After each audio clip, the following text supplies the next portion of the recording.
everyone, and welcome to Meeple Leaf Reviews. I'm one of your hosts, Jeffrey. I'm the other host, Jacob. And today we're doing a before and after, which if you haven't seen one of these videos before, Jacob's about to explain what it is. I am. So before and after is where we've never played a game before. We're going to tell you our expectations before we've played it, just after we've learned the rules, and that's about it. Yep. Then we're going to play it one single time, come back and give our first impressions, not a review, but first impressions of what we thought of the game. All right, and today that game is Masmorra. That is Dungeons of Arcadia. A game that you've been waiting for quite a while. Yeah, I've been looking forward to this one. It's different than Arcadia Quest, but it's in the same universe. Yeah. This one has just a few minis, and you're going into a dungeon fighting some monsters that are dice instead of minis. Yeah. I think it's going to be entertaining. So I hadn't looked at anything about this game. Like, this game was not on my radar. Didn't know anything about it. Didn't really know anything about it. You had mentioned it a few times, but I kind of just tuned you out whenever you did. But you said that we were going to play it today, so I went and watched Rodney Smith's Watch It Played video, so that's how I learned the game. Sure. And after I had watched the video, I was thinking about it today, and I got this idea that came into my head. Okay. And I'm pretty sure this is Arcadia Quest, the Euro game. Really? Yeah.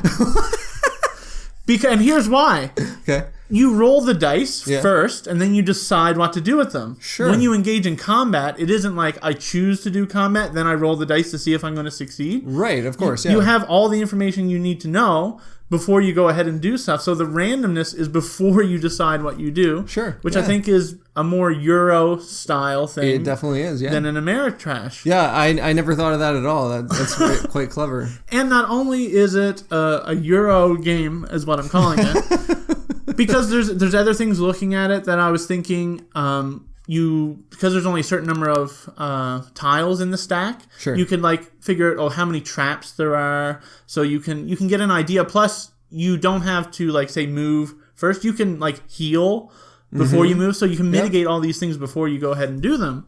And the other thing, it's a race game. It's a race to 16 points. Yeah. So this is Arcadia Quest, the Euro race game. All right, that works for me. So do you think you're going to enjoy it? I don't know. I'm going in, my expectations is not my style of game. Right. So I'm not expecting to really enjoy it. I don't think there's going to be anything wrong with the game design. I don't think it's your style of game. Yeah, I just don't think it's my style of game. So, I'm not expecting too much out of it. Right. So I'm expecting there to be a little fiddliness in this game. After watching Rodney Smith's Watch It Played, some of the rules just seem like it's going to be maybe a little clunky, some things that you can forget. For example, the traps, like you mentioned, they go beside the board, kind of on the edge, but they're not a room that you can enter, but anytime you enter a room adjacent to it, the trap triggers. Right. Anytime someone leaves a room that's adjacent to that trap, the trap triggers. So it could be kind of forgetful or fiddly that you're running past this trap room, not through it, but next to it, and you might forget that the trap activates. Little things like that, I feel like we're going to miss. We're going to play the game wrong, because we're going to miss something here and there. Other than that, I think I'm going to enjoy it. I feel like there's going to be... I feel like the dice are balanced to a degree in that you're not going to get stuck by your rolls. Right. You're not going to feel like, oh man, I just got this junk roll and I can't do anything on my turn. I don't think that's going to happen. Well, yeah, and like I said, you roll them first and then you decide what to do. Yeah. So you, depending on what you roll, you'll kind of tend more towards that thing. Mm-hmm. Plus the magic symbol can change another dice. So you can do things. Plus you get a reroll as well. And you have free movement, so you don't have to worry about rolling the foot icon on the dice because you have a token that gives you 2 free movement per turn. Right. So that's not an issue. So another Euro game. Another checkbox in that column. Awesome. Well, shall we get to the table and come back? Let's go give it a play and then come back and see what we think of Arcadia Quest, the Euro game, or Masmorra. Dungeons of Arcadia. All right, we'll see you soon.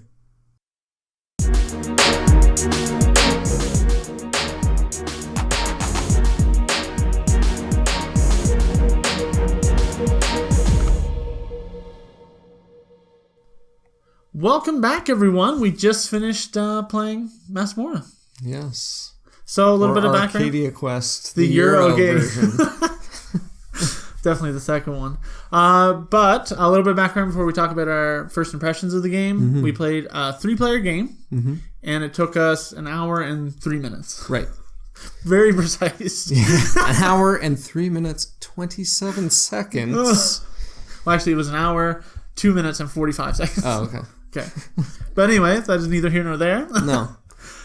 So yeah, going into our first impressions, I'm interested to hear what you have to say. All right. Well, one of my concerns was the fiddly nature of how things work, specifically the trap tiles, walking past them, like forgetting to activate them, things like that. That didn't happen so much. I think the fiddliness came in with the rules, and it felt like there was always something to ask a question about. The entirety of the game, we were going, does this activate when I do this? Well, how about when this happens? Can I do this now or later? There was always something. I think we had the rule book in hand the entirety of that 1 hour, 2 minutes, and 47 seconds. Yeah. So I don't think the game is fiddly in its components, like manipulating things. No. I think there's a few small rules that are easy to forget your first game. Yes. Because I think a lot of the stuff, your second play, you'll be, oh yeah. Like one of the things we forgot is when you kill a monster, you get a treasure card. Right. So we played half the game without getting treasure cards, and then the second half, we were just like, okay, now we're getting treasure cards. So I think on your second play, a lot of those things will come more naturally, and you won't forget a lot of that. Right, exactly. That kind of thing. Yeah. The other thing, well, not getting those treasure cards, I think kind of slowed us down in the game a little bit. Sure. But we only each got 4 turns. Yeah. In the game.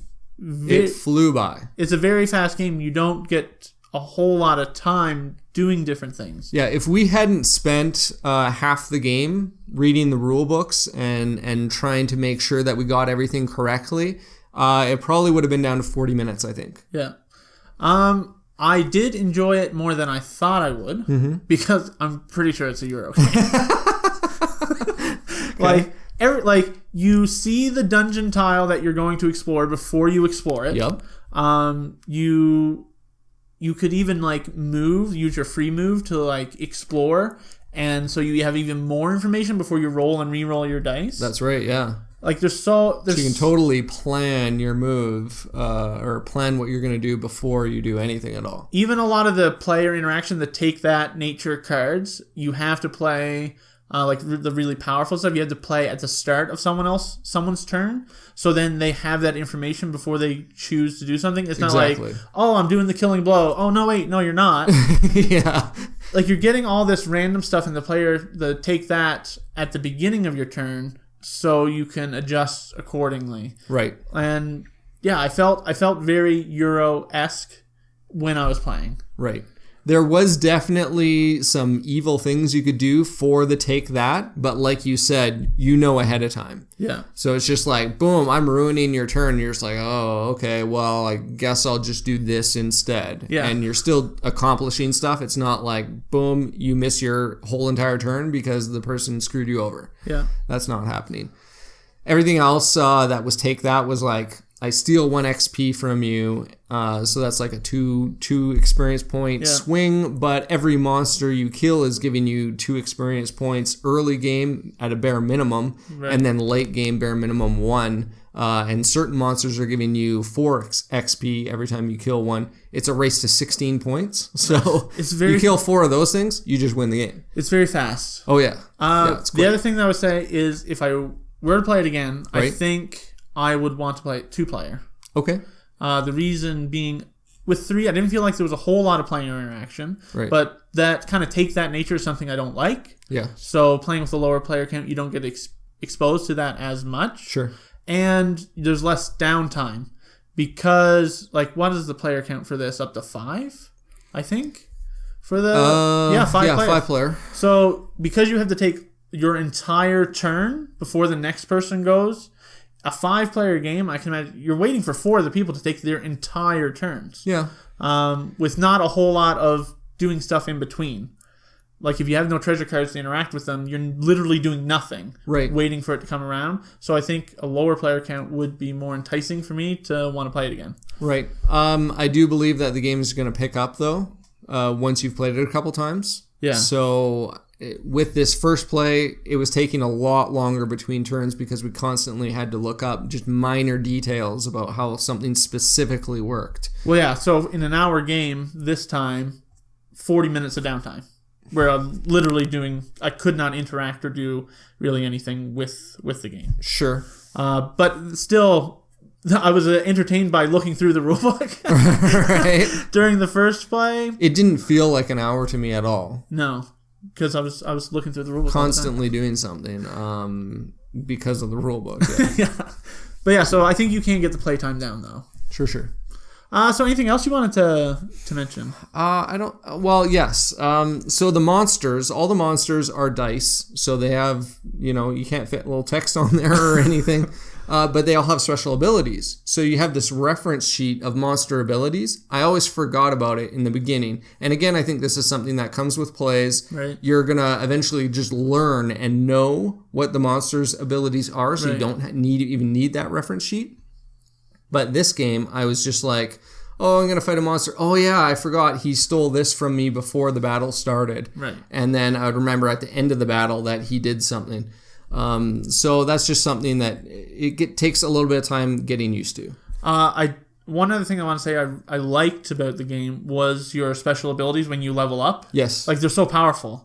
Like, oh, yeah. But they have They're to be huge. because the game is so short. Yes. Like, you wouldn't want just, like, a slight advantage for something. Right. You want, like, big, heavy hitters because by the time you get some of them, you might only get to use it once. Sure, in the game. But I can see that. But they were still powerful enough and exciting to use.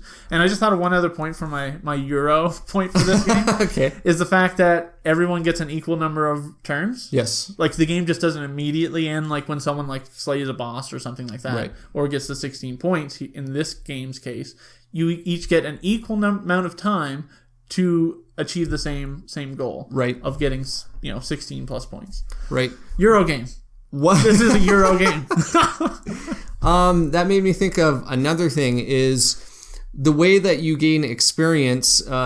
There's multiple rows of 5 XP at a time, and if you ever die during the game, you slide back to 0 at that row. And I found that because every monster is like such high XP, that you're always like near the beginning of one of those rows. So even if you were to die, it's not a huge setback. And then you can just kill one thing and boom, you're back up again. Yeah, like it isn't that negative to die. And you don't respawn somewhere else. You just, your turn immediately ends as soon as you die. So anything that you hadn't done yet, you don't get to do. And then you just stand back up, full health, and you just keep going as if nothing happened on your following turn. So, yeah, it's not a huge setback there, which I really enjoyed as well. Yeah, I think this is actually a game, now that I'm thinking more about it, I think I might want to play this one a bunch more to review it, right. So I can just list every single thing that makes it a Euro game. All right, well, maybe we'll do that. So, yeah, overall, I thought it exceeded my expectations. Mm-hmm. Cool, nice. I had a lot of fun playing this. And I would say it exceeded my expectations as well. I was going in pretty high, but I had a lot of fun playing it. It was just the fiddliness of going through that rule book and trying to figure out the rules, which after 3 more plays, I'm going to have it all down, all memorized. It's not going to be an issue. All right, guys. Well, I hope you enjoyed that. And if you could help us out, hit the like button, subscribe to our YouTube channel. It's awesome. Nice. You can also go down to the description down below. We have a link to our website where you can listen to our 3.5-hour podcasts where we banter on and on and on about games and stuff. All right. Well, see you guys next time. All right. Take care.